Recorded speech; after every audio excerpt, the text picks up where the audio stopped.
She traded her career, literally bankrolling her family with over $28,000. The price? A rewritten will that cut her out, handing every asset to her unemployed little brother. That money for Mom's emergency heart care was actually the sports car he's flexing on Instagram. They turned her into a cash cow. When she finally had the courage to cut them off, they went full scorched earth. They tracked her down at her office, publicly shaming her, trying to force her to beg. But they never saw it coming. Her most lethal weapon was silence.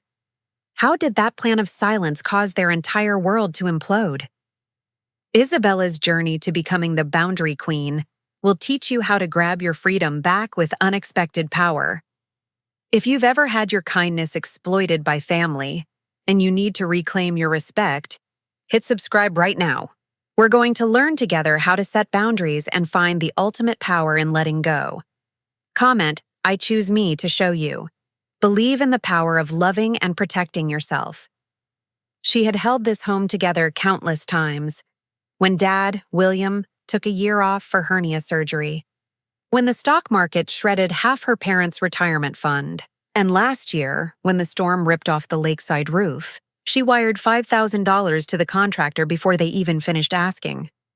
Today, she was just here to pick up Mom's, Ellen's, insurance papers for a routine checkup. She covered the hospital bill when Mom was hospitalized with pneumonia, coughing herself raw for 2 weeks. The brutal Austin sun glared through the window, blurring the scratches on the old file cabinet in the kitchen corner. The fridge hummed its dying rattle, mixing with the play-by-play of the Texas Rangers versus the Yankees from the living room TV. Isabella scanned the stack of papers, Mom's hospital receipts, the electricity bill, a property tax notice stuck to the fridge with ancient tape, the number $4,200 screaming out in thick red Sharpie. She paid that last week without a word. Then she saw it, a thick pale blue file folder labeled Last Will and Testament, final version in Mom's meticulous handwriting. The old wood smell hit her as she lifted it.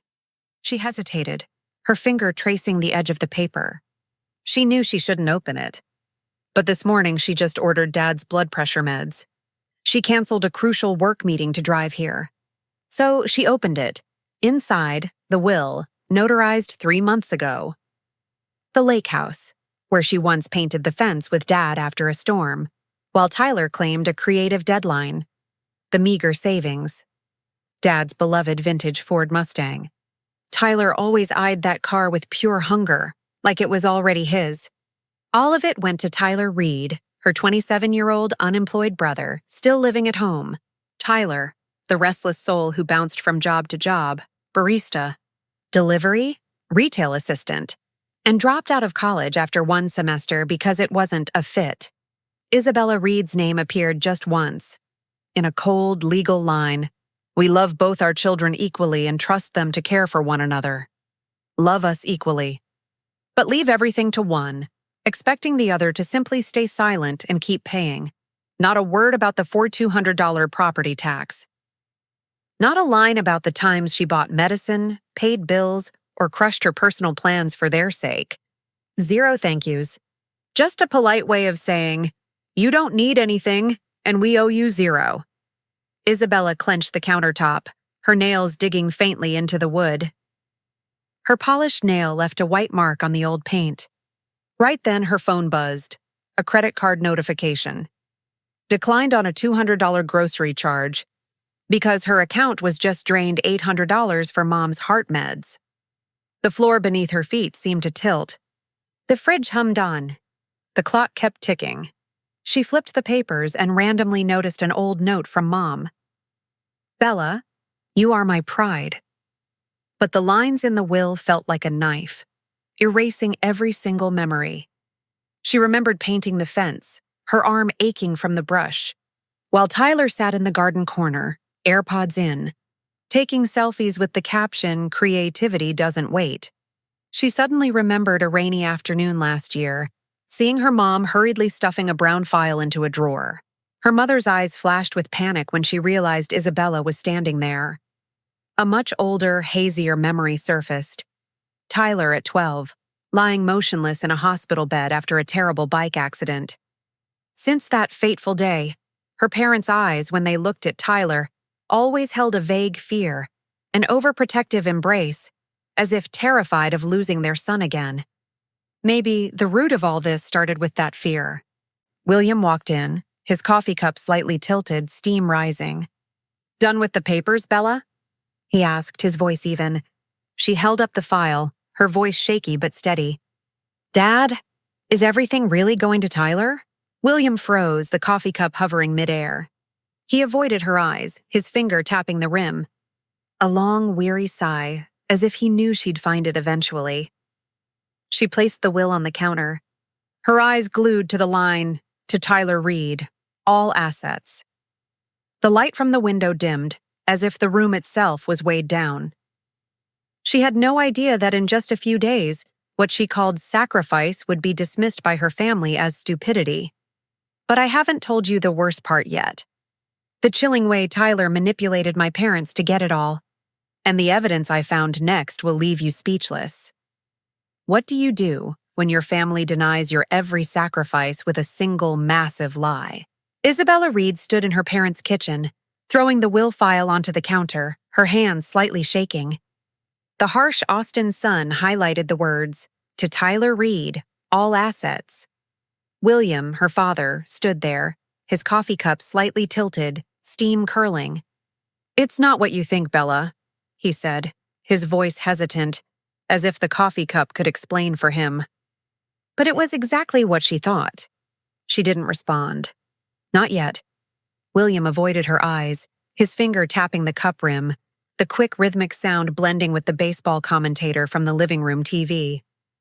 "You're stable, Bella. Tyler? He needs a break." That line was a knife, sharp but quiet. "You're stable," meaning you are not allowed to want more. Isabella walked onto the porch, needing air. The smell of William's coffee faded, replaced by Texas dust. The screen door clicked shut behind her, a dry, harsh sound that drowned out the TV. The porch swing creaked as she sat down, the hot wind making her hair stick to her forehead. This swing had witnessed years of waiting for a thank you that never arrived, for validation that never came. She replaced these swing chains herself 2 summers ago. Right after paying $1,500 to fix the wooden gate, Tyler said he was short on cash. Back then, she didn't care. She grew up believing she had to bear the burden, step up when the family needed her. This lake house, where she once painted the fence with Dad after a storm, was the proof. She looked at the peeling paint, remembering Tyler promised to help, then left her to do it alone, while he took selfies with the caption, "Creativity doesn't wait." Tyler, 27, bounced between jobs from barista to delivery, never holding one for more than a few weeks. Mom, Ellen, brought out a tray of lemonade, standing on the porch, her eyes worried when Tyler left. "Look at my team," she said sadly. She distinctly remembered Mom's hospital stay last year for pneumonia. She was hospitalized for nearly 2 weeks, coughing herself raw. Isabella paid the entire hospital bill without letting her parents worry. Isabella stayed in Austin after college because Mom said she couldn't sleep if she was far away. She turned down a management position in New York, a job promising double the salary and fast-track promotions. She once dreamed of a tiny Manhattan apartment, but she shelved it for Mom. She told herself, family is everything. They never asked for the sacrifice, but they also never told her she didn't have to make it. Small things. Paying car insurance when they were short, buying groceries when the power was cut, calling to waive credit card fees. And the big things, transferring $5,000 from her savings to fix the roof after last year's storm. She did it all without question, just wanting her parents to feel secure. But now she was just a line in the will, a silent footnote. Sitting on the swing, Isabella looked out at the wild dandelions growing in the yard, the sun catching the bright yellow flowers. Tyler once picked a bunch of dandelions for a girlfriend, leaving the field patchy because he needed artistic inspiration. She flipped an old note from her pocket, a memo from Mom last year. "Bella, you are my pride." Clipped inside was a $200 receipt for one of Tyler's creative projects, which she paid for. Mom's words felt like a cruel joke now.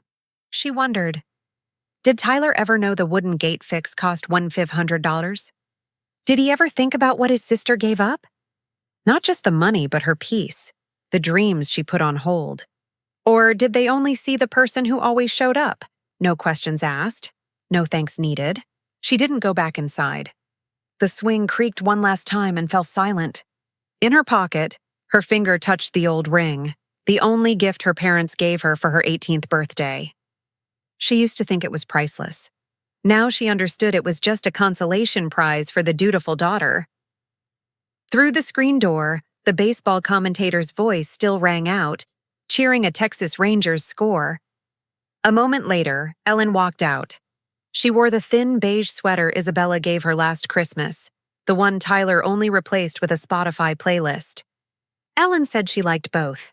She didn't sit, just stood there twisting the hem of her sweater, pressing her lips together as if she wanted to speak but couldn't.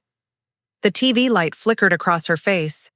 The sunlight faded as if the house was sinking into a heavy silence.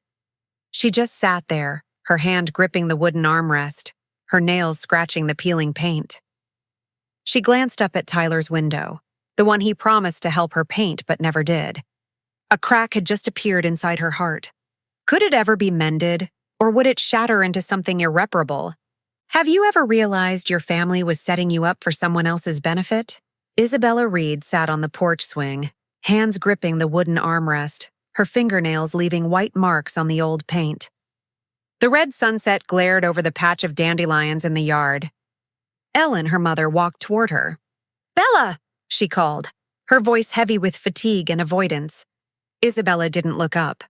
Ellen sat down beside her, the beige sweater rustling on the wood. "Bella." Ellen paused, tightly twisting the hem of her shirt. "It's not what you think." Isabella nodded once, refusing to fill the silence. Ellen let out a long, heavy breath. "It's not that we don't love you." Isabella remained silent. "What do you call love that erases your name when it's inconvenient?" Ellen reached out, touching her hand. Her skin was warm, slightly trembling. "Tyler has struggled more. You're strong, Bella. You always have been." Strong, reliable, steady. Words that sound kind until you realize they are the chains, labels that allow others to take from you without guilt. Isabella withdrew her hand, her nails scraping lightly against the peeling paint. "You could have told me," she said, her voice low and level. "You could have asked me first." Ellen looked out at the yard, her eyes lost among the dandelions. "We just wanted to help Tyler stand on his own 2 feet," she whispered, as if speaking softly would make the lie lighter. Isabella didn't answer, simply standing up. The hanging basket on the porch chimed faintly in the evening breeze. She started to leave, but one thought stopped her. She needed to return the insurance papers. Stepping into the kitchen, a stale coffee smell hung in the air, and she overheard a low whisper from the living room. "Tyler, smug. Is the money my sister sucked dry from Isabella enough to buy the car yet, Dad?" William answered, his voice low.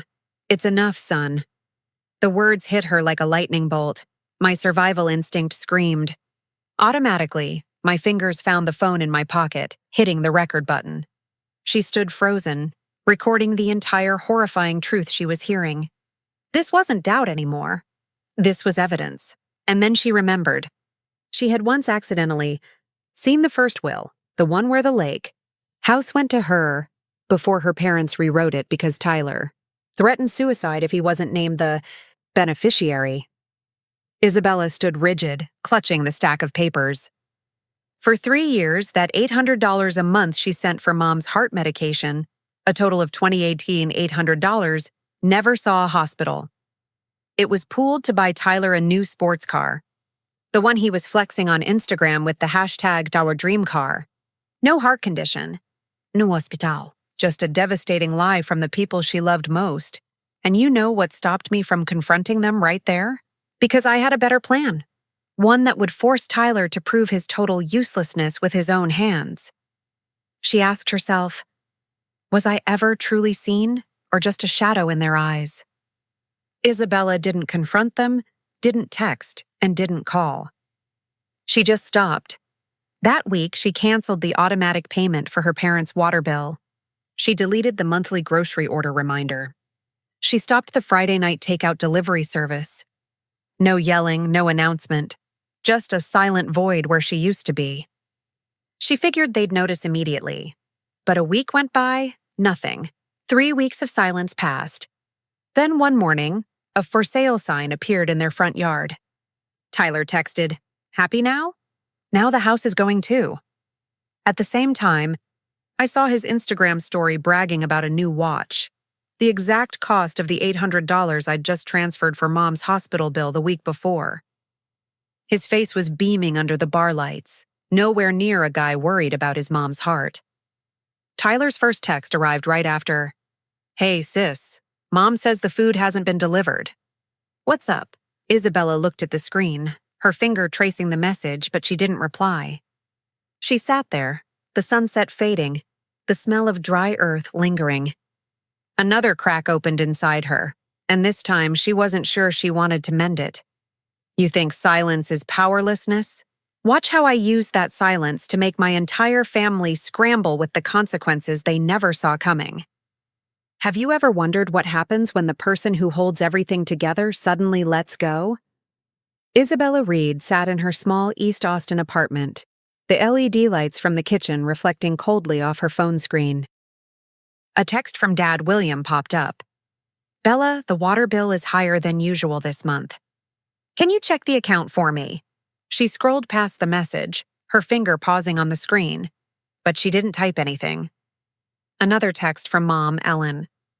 "Bella, the fridge is empty. Did you forget to place the weekly delivery order?" Tyler must have forgotten, like always. She left the messages on red, then locked the screen. The phone vibrated gently on the oak table, next to the cold coffee she hadn't touched. They weren't worried yet. Not really.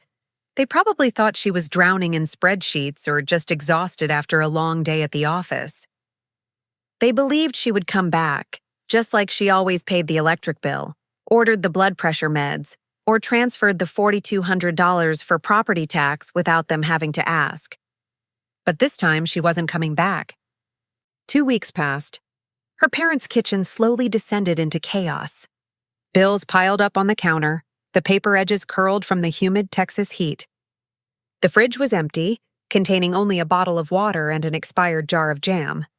Isabella knew this from a fleeting text from Aunt Susan, but she didn't ask for details. Aunt Susan, who once called her the family rock, messaged briefly. By the 3rd week, the tone changed. Ellen texted, no greeting, no check-in. "Bella, the property tax is almost due. Can you send $3,500 like you usually do?" Isabella stared at the screen, the blue light reflecting in her tired eyes. $3,500.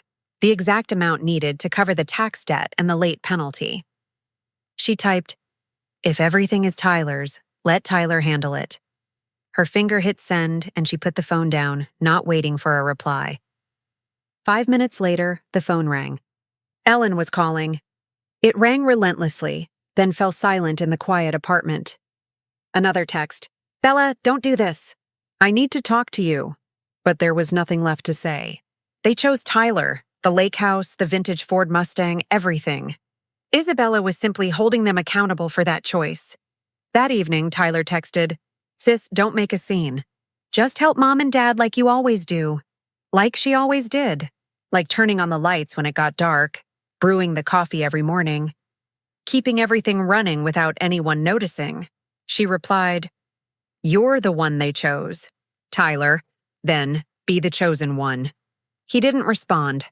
After that, she drafted a brief email addressed to her father, mother, and Tyler. The body contained a single sentence. "Effective immediately. All financial support from me to the family is permanently terminated." Attached was a PDF file summarizing the large transfers over the past 3 years, with a final total line, $28,800. She offered no accusation, no explanation. Just a cold, hard truth presented clearly like a court ruling. She scrolled through Instagram and saw Tyler's new story. He was checking in at an East Austin bar, smiling brightly with a cocktail. Hashtag, living my best life. She locked the screen, putting the phone down. The next morning, a transfer request from Ellen popped up. $3,500. No note, just the Stark number. Isabella opened her banking app on her laptop, her cursor hovering over the decline button. She hit it. The screen flashed, confirming the rejection. The tick of the wall clock echoed in the apartment, counting every silent second. The phone rang constantly, calls from Ellen, then William, then a text. Bella, the bank says we might lose the house. Help your mother. William texted more coldly. Are you planning to leave your parents homeless? Isabella almost laughed. Lose the house? They weren't losing the house. They were just learning how to live without her. For the first time, they were feeling the weight of what she had silently carried, from the $5,000 roof repair after the storm to the $28,800 for heart problems, which was, in reality, the sports car Tyler was showing off. She turned off her phone, the screen light dying, leaving the apartment in faint darkness. The air conditioner hummed steadily, mixing with the sound of distant traffic on the Austin Road. A week passed with no calls, no texts. The silence from her family stretched longer than ever, a heavy stillness more profound than their pleas. She started sleeping better, waking up without checking her phone, cooking dinner for just one person, herself. She brewed coffee unhurriedly, the aroma spreading through her small apartment. But silence never lasted in her family. Not when there was still someone to blame. One morning, her phone buzzed with a voicemail from Aunt Susan, the relative who always claimed she didn't want to get involved in family matters. Her voice was quiet, hesitant. Bella, I'm not taking sides. But your mother is so worried. Call her back. Isabella listened, her finger sliding over the delete button. She set the phone down, the LED light flickering on the cold coffee cup. The phone buzzed again, a Facebook notification, a photo of the lake house from Ellen, with the caption, "Some children forget the gratitude they owe their parents." She didn't open it, just locked the screen, putting it back on the table. A dry wind blew through the window, carrying the scent of Texas dust. She knew the whispers had only just begun. If you've ever silently carried a burden and gone unseen, drop a heart emoji. Have you ever been turned into the villain just for daring to set a boundary? Isabella Reed sat in her small East Austin apartment, the LED lights flickering on her phone screen. Bella, call your mom back. She knew the family was starting to pull outsiders in. She opened Facebook and she didn't have to look far. Ellen's post appeared, a photo of the lake house, the faded wooden porch under the Texas sun, with the caption, "We dedicated our lives to our children. But sometimes, love isn't enough." Dozens of likes, a few worried comments, one line from Tyler. Family is about staying together, not just about money. Isabella closed the app, not angry, just hollow. They weren't just disappointed. They were rewriting the narrative, turning her from the sole provider into the one who abandoned them, simply because she wouldn't be exploited anymore. The following afternoon, a plain white envelope appeared outside her apartment door, no return address. Inside was a copy of the foreclosure notice, her name not on it, but she recognized the house number, the lake house. She sat on the floor, looking at the paper, the late afternoon light casting shadows through the curtains onto the wood floor. She flipped it over and scrawled in pen. Should have left it to the one who knew how to keep it. She didn't send it. Instead, she opened her laptop and navigated to the Travis County Property Records website. The status of the house: foreclosure risk, delinquent debt, no reserve funds. They had burned through their savings, perhaps trying to save face, or hoping she would cave before the implosion.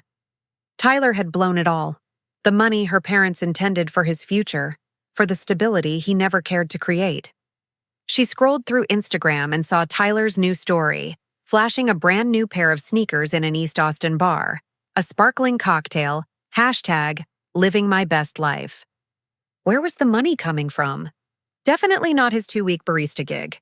In the past, Isabella would have called the bank immediately, begged for an extension, and transferred money from her own account. But now she poured a glass of water, placed it on the kitchen counter, and let the house fall without her.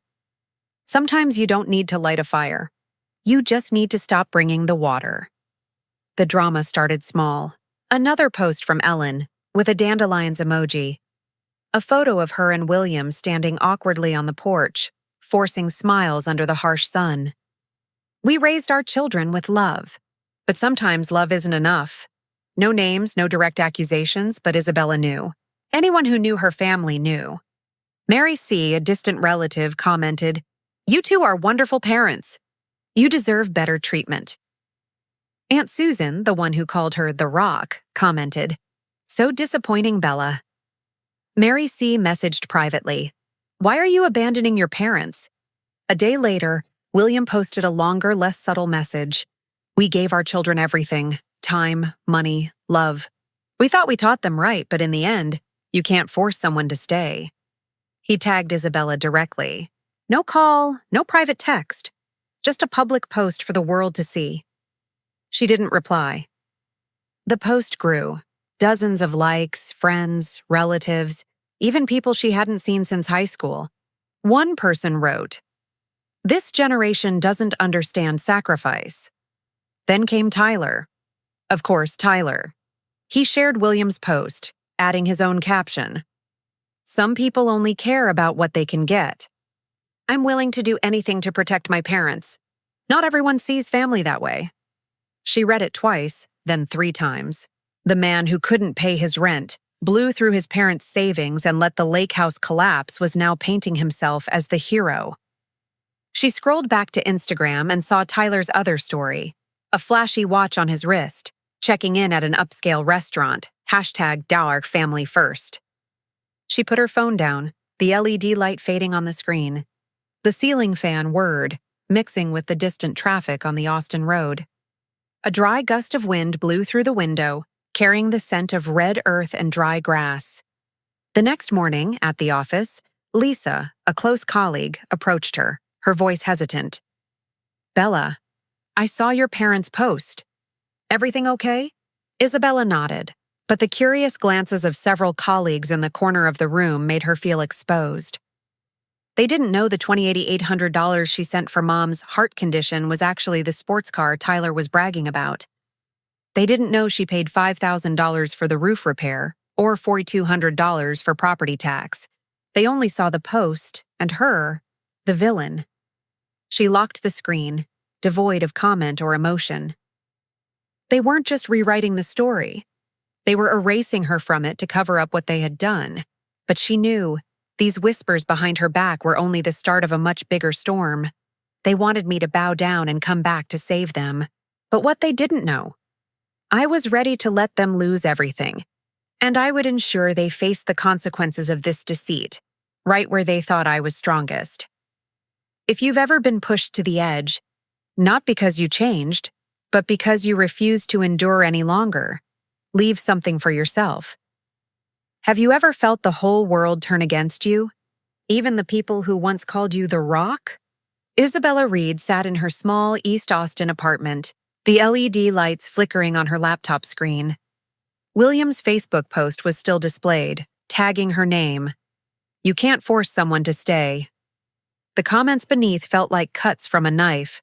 "Tyler is a wonderful son. His sisters should be ashamed. They gave her everything. And she still wants more." They didn't know the $28,800 she sent for heart problems was the sports car Tyler was showing off. The $5,000 for the roof, the $4,200 in property taxes she paid. They didn't want to know. They wanted a story, and her family gave them one. Isabella could have stayed silent, let the storm pass. But then she saw Sarah's name, her cousin who once texted, "Bella, you're the one holding this family together." Sarah had liked the post, just a single silent red heart emoji. It was sharper than any criticism. She thought Sarah saw her. She closed the laptop, sitting in the darkness, the ceiling fan whirring. Another crack appeared. Not loud, just a final snap inside her heart. They came on Wednesday, not Thursday as she predicted. Texts had failed, the $3,500 was rejected, and guilt trips no longer worked, so they showed up. 10:42 a.m., Jenna from the front desk called her office line. Ms. Reed, your parents and brother are in the lobby. They are demanding to see you urgently, and they won't leave. Isabella stood in the hallway, looking at the cold tile floor, feeling like the sky was falling. What are they doing? She asked, her voice strained. Jenna lowered her tone. Your mother said if you don't come down, they will make a scene. Tyler is yelling, calling you a family deserter, selfish. Mr. Carter is handling it, but it's bad. Isabella grabbed her keys and walked out of the office. The elevator ride down felt endless. She never imagined her family would bring their drama to her workplace, the place she had built her reputation for 8 years. The elevator doors opened. Ellen was clutching her purse, her voice shrill. Isabella, come down right now, or I will let this whole building know how you treat your family. Tyler stood beside her, shouting at the security guard. My sister took all our family's money. William stood still, his eyes full of accusation, but his shoulders were stiff, ready to preach. Colleagues gathered at the corner of the lobby, whispering, their eyes a mix of curiosity and annoyance. Lisa, her close colleague, stood nearby, her expression anxious. Isabella's face burned, a wave of shame and anger rising like the tide. Mr. Carter, her boss, approached her, his voice low. Isabella, handle your personal matter. Your work speaks for itself. His words did little to soothe the feeling of being stripped bare. Ellen stepped forward, her voice still strained. Bella, you can't abandon your family. Isabella looked straight at her mother, her voice calm but sharp. Say whatever you want. But I am not the fixer anymore. Tyler flinched back, his hand in his pocket. The watch from the Instagram story glinting. She noticed a comment this morning. Nice watch, but have you paid the bank yet? William cleared his throat. Are you really going to let us lose the house? She replied, You chose Tyler. The house, the car, the savings. The lobby grew quieter, the whispers of her colleagues like pins pricking her skin. She glanced at Lisa, whose eyes were a worried mix of concern and curiosity, standing next to a few other co-workers. Ellen softened her tone, stepping closer. Bella, I thought you would understand. You've always been so strong. Isabella nodded, her voice cold. You used that strength to forget me. Tyler suddenly looked up, his eyes defiant. Who do you think you are? A paid maid? You did it out of love, not for money. She cut him off. And you still took everything, Tyler. He looked away, his hand in his pocket, the flashy watch a testament to their now empty savings. Isabella stood there, feeling like the world was waiting for her to concede. The child inside her, who always craved family love, wanted to run and hug her mother. But the adult woman knew she had to stand firm. Security escorted all three toward the parking lot, Tyler's voice echoing. You'll regret this, Isabella. William, her father, placed his hand on his hip, his voice losing patience. We raised you. Bella, you owe us. Isabella almost laughed. I paid that debt every month, every year, and you erased me from the family. Ellen's lips trembled. I didn't mean to hurt you. Isabella stepped forward, her eyes locked on her mother's. Then why did you wait until I disappeared to realize I was the one carrying everything? The entire lobby fell silent, broken only by the rustle of Ellen's purse and the nearby security movements. Tyler touched the glass door, as if intending to enter the office again. Isabella raised her hand, her voice sharp. Don't! No one is coming in. I am not the answer this time. Ellen tried once more, pleading, Bella, we are family. You can't turn your back. Isabella looked straight at them. If you want to make a scene, go ahead. But I'm not here to save you anymore. This wasn't just about the will or the money. She distinctly felt her family trying to destroy the foundation she had built. Her reputation, her career, her self-respect. The colleagues' whispers grew louder. Lisa, in the corner, with her worried and curious eyes, stood next to others. Mr. Carter, her boss, watched from a distance, intervening no further. Security moved closer, their voices low. Ms. Reed, do we need to intervene? Isabella didn't answer, her gaze locked on her family. William cleared his throat, a hint of desperation in his voice. Bella, the house. The bank is going to take it. Do you want us to be homeless? Her heart clenched, but she didn't relent. They didn't lose her when they changed the will. They lost her when they believed she would never leave. The lobby was tense like a drawn bowstring. Ellen held William's hand, her eyes red. Tyler stepped back silent. Colleagues still watched, the whispers like waves. Isabella felt the eyes of Lisa, Mr. Carter, and the entire building waiting for her to break.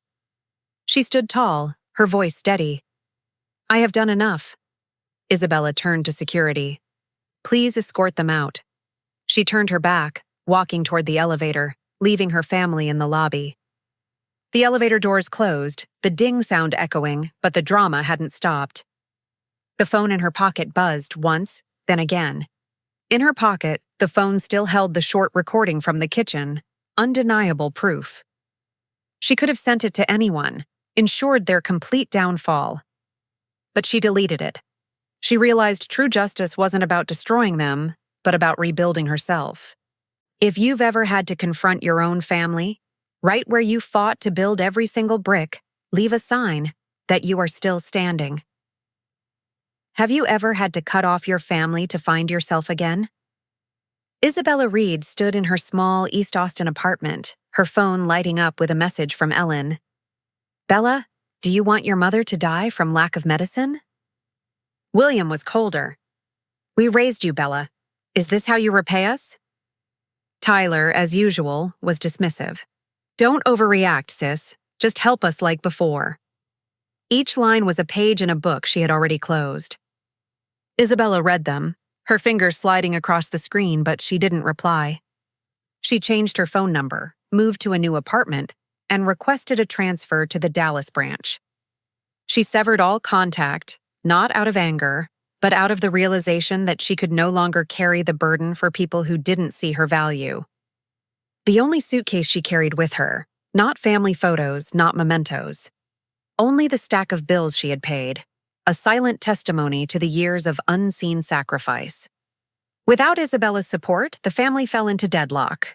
Every time the phone rang, her heart clenched. But then she remembered Tyler's defiant eyes. You did it out of love, not for money. And she put the phone down, choosing herself over her family for the first time. Tyler wiped out their savings. Accruing bank debt due to his excessive spending, the sports car with the #Dog Dream Car was now just an Instagram memory. The lakeside house, once filled with laughter, was sold to pay off the debts. Ellen, William, and Tyler moved to a small rental apartment in the outskirts of Austin, relying on meager retirement funds. They ate discounted groceries and no longer took weekend trips. Isabella learned this through a relative, and she understood they weren't homeless as they had threatened.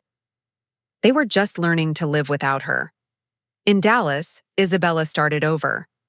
She launched a community finance class, teaching others who had been exploited by their families how to manage money and set boundaries. In every session, she shared her story about the $28,800 conned out of her for a non-existent heart condition, about the years of silent sacrifice. You don't need to carry the world to prove your worth, she stated, her voice resolute. The class grew, students shared their own stories, and Isabella found fulfillment in helping them reclaim their independence. One evening, as the class was wrapping up, Isabella noticed a familiar figure sitting quietly in the back row. It was Tyler in an old hoodie, his eyes cast down, his hands tightly clasped as if in internal struggle. She paused for a second, her heart aching slightly, but she didn't approach him. When everyone had left, Tyler walked up hesitant. Sis, I didn't know things would turn out like this. I thought, Mom and Dad needed me more than you. He paused, his voice choked. But now I understand. Mom and Dad, they hurt me. And I, with my selfishness, indirectly killed our family. We all lost, sis. Isabella looked at him, his eyes glimmering with a flicker of remorse. Even so, she didn't let her emotions pull her back. She gripped the notebook in her hand, her voice soft but firm.